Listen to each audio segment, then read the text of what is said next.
حضرت سیدنا علی المرتضیٰ شیر خدا کرم اللہ وجہ الکریم نے فرمایا اللہ تعالیٰ 3 گھروں سے نفرت کرتا ہے. اللہ تعالیٰ 3 گھروں کو نفرت کی نگاہ سے دیکھتا ہے، غضب کی نگاہ سے دیکھتا ہے. پوچھا گیا حضرت وہ 3 منحوس گھر کون کون سے ہیں جن کو اللہ تعالیٰ نفرت کی نگاہ سے دیکھتا ہے، جن سے اللہ تعالیٰ نفرت کرتا ہے؟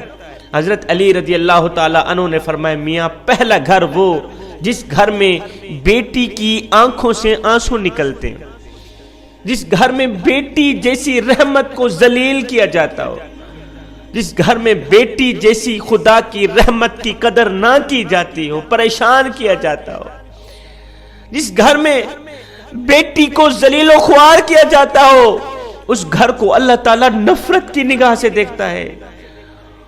اس گھر کو، گھر میں رہنے والوں کو اللہ تعالیٰ غضب کی نگاہ سے دیکھتا ہے.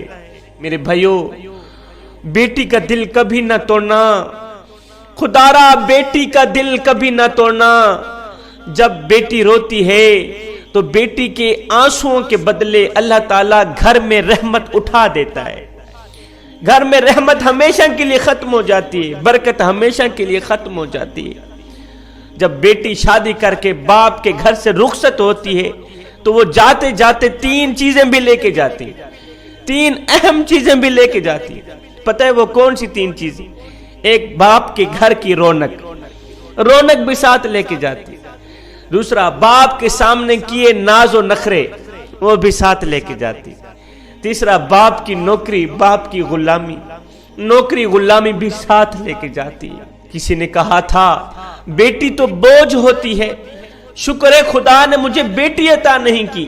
کسی عقل مند نے کہا او نادان، اللہ تعالیٰ بیٹیاں بھی اسے عطا کرتا ہے جو بیٹیاں پالنے کی حیثیت رکھتے ہیں، اور تو کہتا ہے شکر الحمدللہ اللہ نے مجھے بیٹی عطا نہیں کی. کم بخت، اللہ تعالیٰ بیٹی اسے دیتا ہے، رحمت اسے دیتا ہے جو اس رحمت کو پالنے کی حیثیت رکھتا ہے. تیرے اندر حیثیت ہی کیا ہے؟ تو 2 ٹکے کا آدمی ہے اور تجھے پتہ نہیں ہے اللہ تعالیٰ جس گھر کو زیادہ پسند کرتا ہے اللہ تعالیٰ اس گھر میں بیٹی جیسی رحمت کو بھیج دیتا ہے.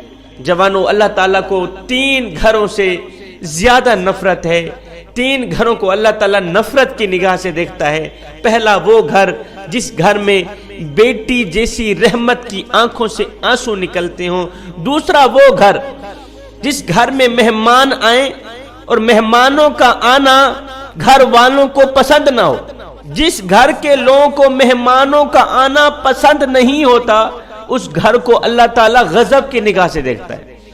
اس گھر سے، گھر والوں سے اللہ تعالیٰ نفرت کرتا ہے. حضرت سیدنا علی المرتضیٰ شیر خدا نے فرمایا لوگو 3 رحمتیں ایسی ہیں جو انسان قبول نہیں کرتا.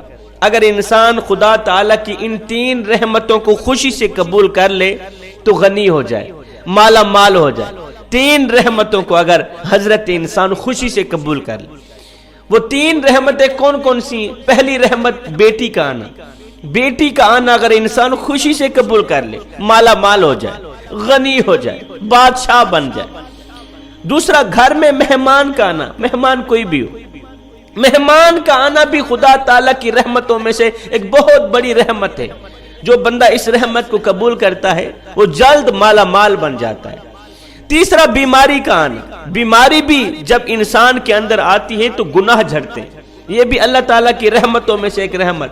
یہ 3 رحمتیں ایسی ہیں جس کو انسان خوشی سے قبول نہیں کرتا، اور جو ان تینوں رحمتوں کو خوشی سے قبول کرتے ہیں وہ مالا مال بن جاتے ہیں. حضرت سیدنا ابراہیم علیہ السلام کی عادت مبارکہ تھی، آپ کے گھر جب تک مہمان نہ آتا آپ کھانا نہیں کھاتے تھے. ایک دن مہمان نہ آیا، آپ نے کھانا نہیں کھایا.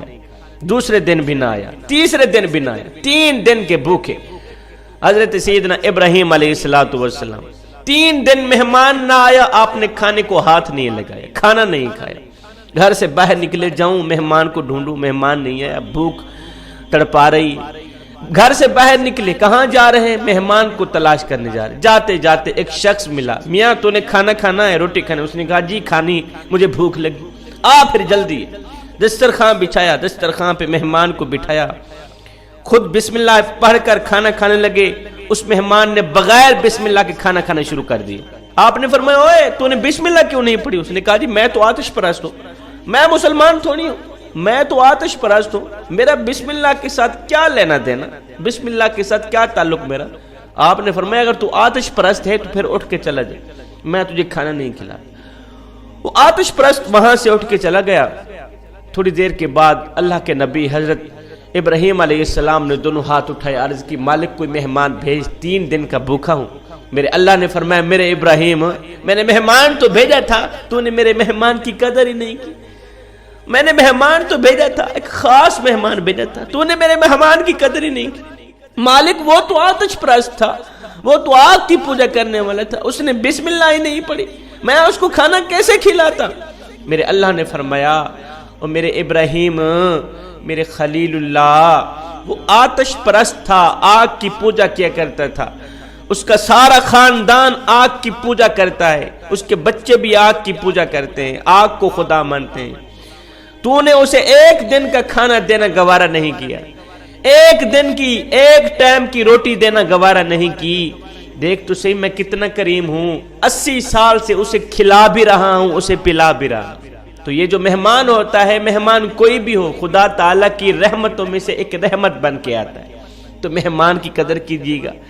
تیسرا گھر، اللہ تعالیٰ جس گھر سے نفرت کرتا ہے، نفرت کی نگاہ سے دیکھتا ہے، یہ گھر وہ ہے جس گھر میں اولاد کے جوان ہوتے ہوئے بھی بوڑھے والدین پریشان ہوں، بوڑھے والدین کو دکھ ملتے ہوں، درد ملتے ہوں، طرح طرح کی تکلیفوں میں مبتلا ہوں، اولاد جوان ہے، جوان اولاد کے ہوتے ہوئے بھی بوڑھے والدین پریشان رہتے ہوں، ان گھر والوں کو بھی اللہ تعالیٰ نفرت کی نگاہ سے دیکھتا ہے، اللہ تعالیٰ ایسے گھر سے نفرت کرتا ہے۔ تو یہ 3 گھر ایسے ہیں جن کو اللہ تعالیٰ غضب کی نگاہ سے دیکھتا ہے۔ خدارہ میاں، خدارہ جوانوں، گھر میں مہمان آ جائے، مہمان بھی اللہ تعالیٰ کی رحمتوں میں سے ایک رحمت ہے۔ گھر میں بیٹی آ جائے، بیٹی پیدا ہو جائے تو خوشیاں منایا کرو، بیٹی بھی خدا تعالیٰ کی رحمتوں میں سے ایک رحمت بن کر آتی ہے، باپ کو امیر بنانے کے لیے آتی ہے۔ گھر میں بوڑھے والدین کو پریشان نہ رکھا کرو، بوڑھے والدین کو تنگ نہ کیا کرو، ذلیل نہ کیا کرو۔ جوانو، اگر بوڑھے والدین کی چٹی داڑھی کا حیا نہیں کر سکتے تو کوئی بات نہیں، بوڑھے والدین کو پریشان بھی نہ کیا کرو، بوڑھے والدین کو پریشان بھی نہ کیا کرو۔ میں دعا کرتا ہوں اللہ تعالیٰ ہمیں بوڑھے والدین کی خدمت کرنے کی توفیق عطا فرمائے، بوڑھے والدین کے دکھوں کو اپنے دکھ سمجھ کر، بوڑھے والدین کے دردوں کو، بوڑھے والدین کی بیماری کو، تکلیفوں کو اپنی تکلیفیں سمجھ کر اللہ تعالیٰ ہمیں ان کا علاج کرنے کی توفیق عطا فرمائے۔ اللہ تعالیٰ ہمیں صراط مستقیم پر چلنے کی توفیق عطا فرمائے۔ آمین ثم آمین، وما علینا الا البلاغ المبین۔